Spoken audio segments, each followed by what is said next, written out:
Assalamualaikum warahmatullahi wabarakatuh. Teman-teman yang saya cintai, sesi kali ini saya ingin membawakan tentang rincian yang termasuk atau sifat-sifat terpuji yang termasuk dalam kategori al-akhlakul karimah atau akhlak mulia. Kita seringkali mendengar kata akhlak mulia, tapi itu sangat global.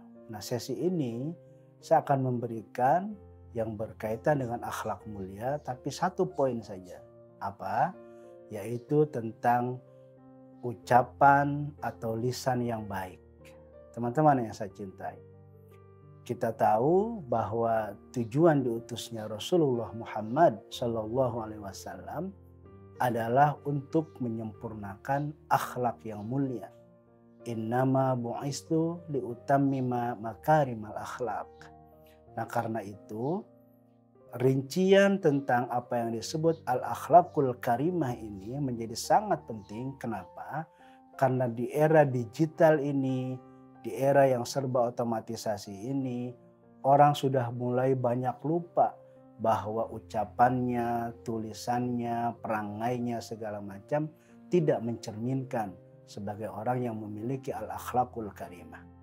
Teman-teman yang saya cintai, satu hal penting yang menunjukkan seseorang itu memiliki akhlak yang baik adalah ucapannya yang lembut, ucapannya yang penuh kasih sayang dan tidak menyakiti orang lain.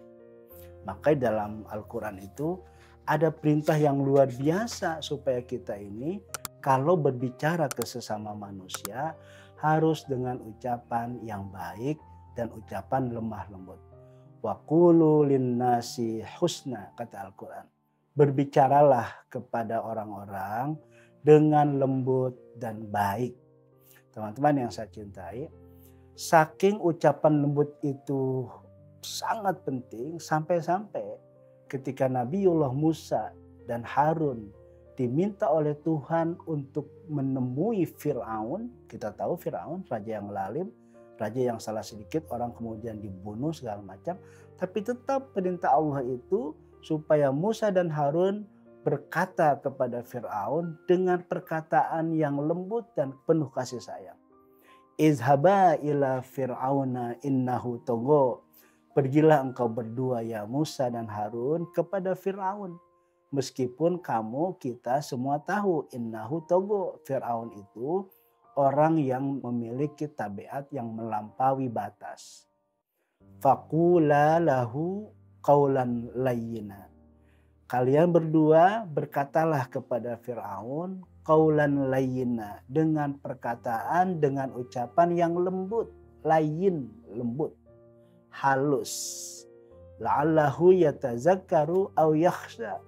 Siapa tahu dengan ucapan lembut kalian itu Fir'aun akan sadar atau mungkin dia takut.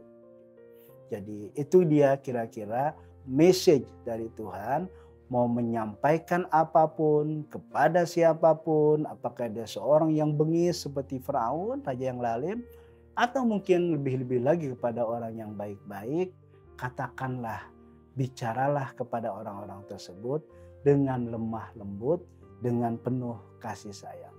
Teman-teman yang saya cintai, rupanya ucapan yang lembut, ucapan yang penuh kasih sayang itu tidak datang dari sesuatu yang dari dalam diri kita. Kita paling tidak memiliki 3 dasar.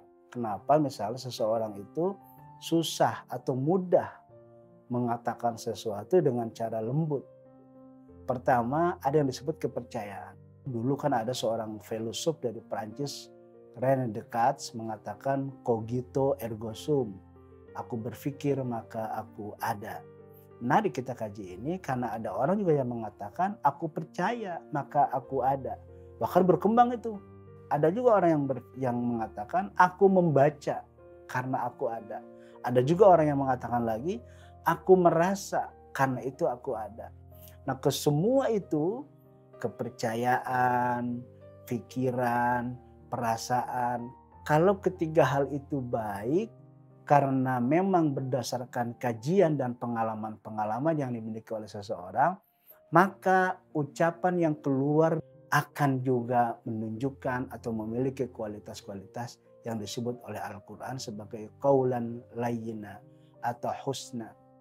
Nah, teman-teman yang saya cintai, jadi ucapan yang kita sebut itu sebagai bahasa itu dia tidak keluar serta-merta terpisah dari mesin yang dimiliki dalam jiwa kita, yaitu kepercayaan, pikiran, dan perasaan.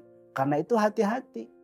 Kalau kita mengucapkan sesuatu yang baik dengan ucapan-ucapan yang lembut, maka dia bisa menyehatkan baik yang mengeluarkannya maupun yang mendengarkannya.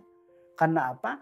Karena tidak sedikit orang yang sehat-sehat, yang biasa-biasa, ketika dia mendengar pembicaraan orang lain yang buruk, terutama tentang dirinya, dia menjadi sakit. Dia menjadi kelihatan tidak sehat. Gitu. Karena apa? Karena ada ucapan-ucapan buruk. Dulu pada zaman Harun ar-Rasyid di abad pertengahan itu pernah terjadi. Seorang pangeran raja yang dia nanti akan dijadikan kandidat raja setelah ayahnya tiada, itu sakit. Dalam sebuah pertemuan, tiba-tiba ada seorang sufi yang langsung dia berdoa di depan seorang pangeran yang sakit tadi itu. Seorang menteri kesehatan ketika melihat ada seorang sufi yang berdoa, dia mencibir. Zaman sudah modern ini, orang sakit kok didoakan. Dibawa aja ke rumah sakit, panggil aja dokter supaya diperiksa apa sakitnya. Sang sufi mendengar seorang dokter yang ngomong seperti itu, dia langsung berdiri dan dia mengucapkan sesuatu yang kasar. Wahai Menteri Kesehatan, kau betul-betul dokter yang dungu. Kau betul-betul dokter yang tidak bisa menghargai orang lain. Dokter yang mendengar omongan sang sufi dengan sombong dan dengan tidak lembut tadi itu, dia menjadi emosi, dia menjadi marah. Lalu sebelum dia mengatakan, si sang sufi itu langsung menyetopnya. Tenang Pak Dokter, Anda tadi sebelum mendengar omongan kasar, omongan buruk dari saya, Anda kan sehat-sehat saja. Anda kan tidak merasa emosi Anda tidak baik kan? Gitu. Itu terjadi karena Anda mendengar omongan buruk dari saya. Demikian juga saya kepada sang pangeran yang sakit. Saya mengucapkan sesuatu yang baik. Saya mengucapkan ucapan doa-doa dari Tuhan. Ucapan-ucapan yang lemah lembut.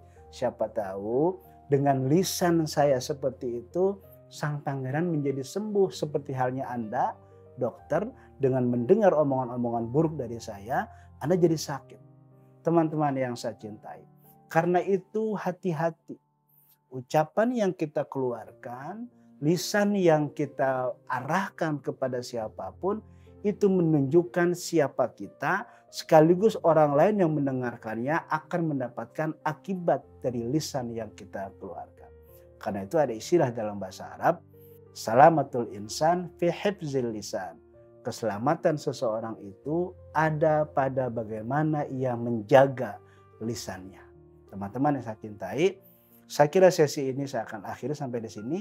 Semoga ada manfaat buat kita bersama. Terima kasih. Assalamualaikum warahmatullahi wabarakatuh.